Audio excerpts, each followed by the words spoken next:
Let's go over to our Abuja studios where Maupe is standing by with more stories. Hello, Maupe. Hello, Melinda. Happy Democracy Day to you. A helicopter belonging to the Nigerian Air Force has crash-landed at Umaru Musa Yar'Adua International Airport in Katsina State. The aircraft is reported to have been returning from an anti-armed banditry combat mission in the Northwest Theater under Operation Hadarandaji. The incident has been confirmed by the Director of Public Relations and Information, Nigerian Air Force, Air Commodore Ibikunle Daramola. He says the details of the cause of the crash, which occurred today at about 3:30 p.m., are still scant, but no life was lost in the incident. The Air Force spokesman adds that the Chief of Air Staff, Air Marshal Sadiq Abubakar, has immediately directed that a board of inquiry be set up to determine the exact cause of the crash. And staying with security, the Department of State Services, that's the DSS, says it will not condone any act that is capable of destabilizing the country through the use of social media platforms. In a statement by a spokesperson, the DSS says it has identified mechanisms by unpatriotic actors whose utterances in several social media platforms have stirred panic in the minds of citizens and has gone ahead to apprehend some of those concerned. The DSS further adds that, quote, while it is determined to ensure that the tribal chauvinists and mischief makers do not continue to exploit socio-political differences and the internet platforms to threaten the peace and stability of the country, it will, however, sustain the apprehension and prosecution of defaulters. End of quote. And in the south of the country, an explosion has rocked a major shopping mall in Port Harcourt, the River State capital. According to the police public relations officer in the state, DSP Namdi Omoni, the explosion was caused by a gas leak in the kitchen area of the mall. 5 persons were seriously injured and are currently receiving treatment at the Braithwaite Memorial Hospital. The police say preliminary investigations show that the gas explosion was an accident and has nothing to do with a terror attack. Meanwhile, the River State government has called for calm, assuring residents that the situation has been contained, while shopping and other activities will resume at the mall on Thursday. The management of the mall has also assured residents that the fire that resulted from the explosion has been contained.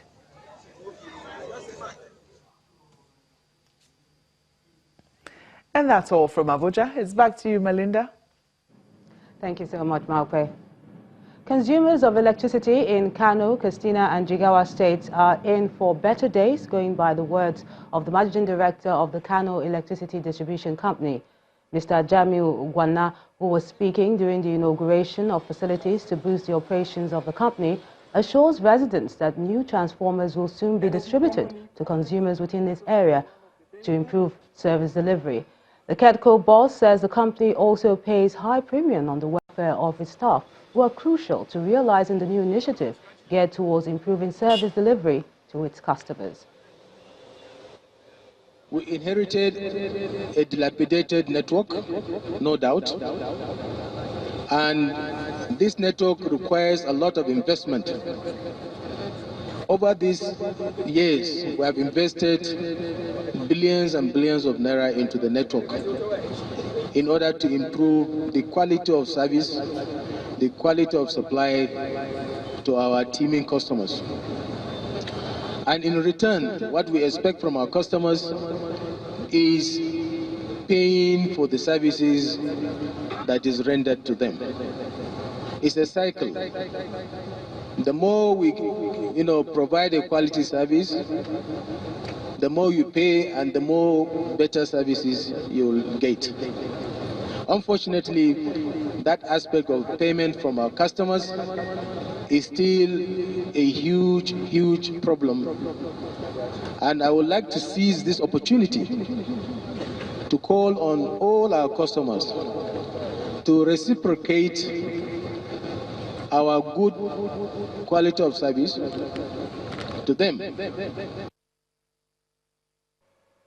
The Society for Environment, Toxicology and Pollution Mitigation has joined the rest of the world to mark this year's World Environment Day.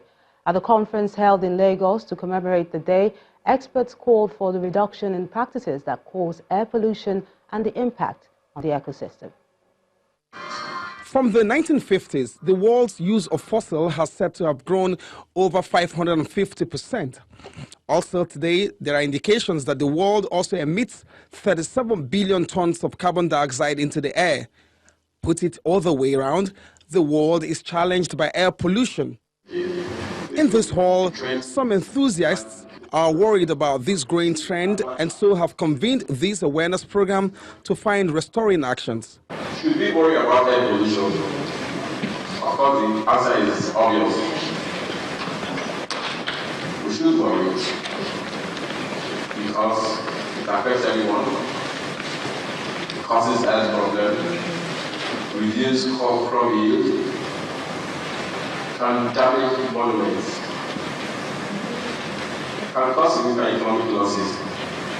In short, air pollution does not damage air alone, it damages the entire ecosystem. Aggressive advocacy, legislative input, personal practices, public awareness, safe environmental practices are some of the thoughts emitting from this gathering as actionable steps. What people are doing now is this kind of an awareness on the World Environment Day, enlightening ourselves, telling ourselves these are the things we are supposed to do in order to make our environment better, and we have to think sustainably too. Just before you conclude, you are insulated.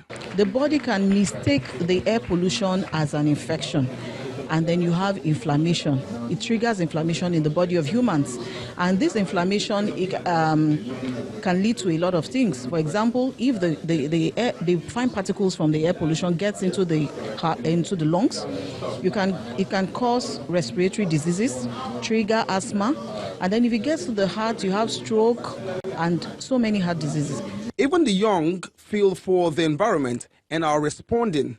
We are currently in a group called Save the Face of Lagos, and we just had a cleanup at Makoko on waste management, and I believe it was quite successful because we helped them in the area of waste management, and they were appreciative of that. The Earth's resources are said to be fixed and being stretched. We may not have control over the usage, but we can use them in the most safe ways. And SETPOM wants to lead that endeavor.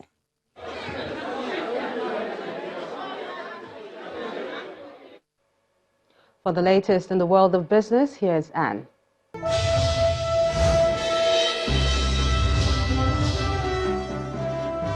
Thanks a lot, Melinda, and welcome to the world of business. Leaders from 4 African countries have shared their vision for an integrated and borderless continent that will stimulate economic growth and development. The leaders who spoke as panelists at the ongoing annual meeting at the African Development Bank in Malabo, capital of Equatorial Guinea, include the country's president, Teodoro Obiang Nguema Mbasogo, the president of the Democratic Republic of Congo, Felix Tshisekedi, the Prime Minister of Eswatini, Ambrose Mandvulo Dlamini, and the King of Lesotho, His Majesty Letsi III.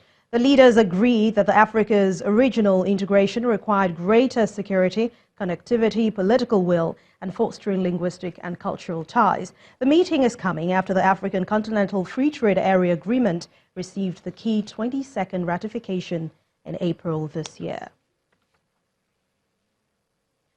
The African Development Bank has announced some improvements in Africa's Visa Openness Index as it intensifies efforts in its advocacy role of the cross-border trading within the continent. In order to realize the economic potentials of the continent, President of the bank, Dr. Adeokunmi Adesina, also asked African leaders attending the AFDB annual meetings in Equatorial Guinea to break down trade barriers.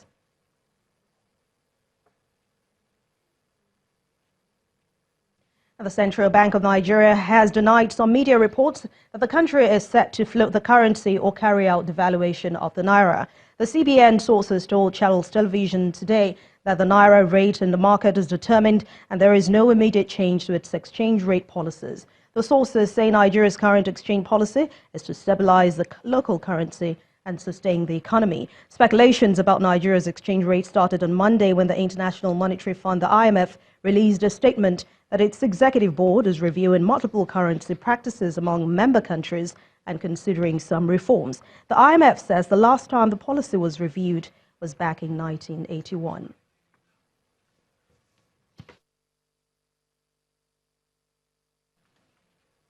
A group of independent shareholders association have met today over the state of affairs between the listed energy trader Owando PLC and the Securities and Exchange Commission. at a conference in Lagos. The representative of Owando Majority Shareholders Group, Mr. Hamza Ridwa, and the National Coordinator of Pragmatic Shareholders Association of Nigeria, Mrs. B.C. Bakare, laid their views on the cancellation of the annual general meeting of Owando by the regulator, which was earlier scheduled to hold on Tuesday. Since SEC's 31st May press release, there has been an erosion of value on our shares from 4 naira 20 kobo on the 31st of May to 3 naira 75 kobo on the 11th of June. We fully support the regulator and applaud the government for institutions such as SEC, as we know the imperative role they play in regulating and protecting capital markets. However, in the case of Owando, we are not convinced that SEC has acted in our best interest or protected our investments. We call on the government and presidency to intervene, as it is not acceptable for SEC to attempt to take down a company the size of Owando that adds so much value to the Nigerian economy as an employer of labor and attracts significant FDI into the country. What SEC is doing today is like adding salt to our injuries. Many of us here, you can see, we are not money bag. We have 1,500. We use our hard-earned money to invest in all these companies. Look at what's happened in the banking sector. So far, for the past 7 years or 8 years, we've lost almost 7 or 8 banks. Where is Afribank today? We don't have any investment there. Recently, Skybank is gone. So that's why we are calling on SEC. They should please let our Owando remain. And that's Business News Tonight. Thank you for watching. I'm Anne Omawado. The rest of the news at 10 continues with Melinda. Happy Democracy Day.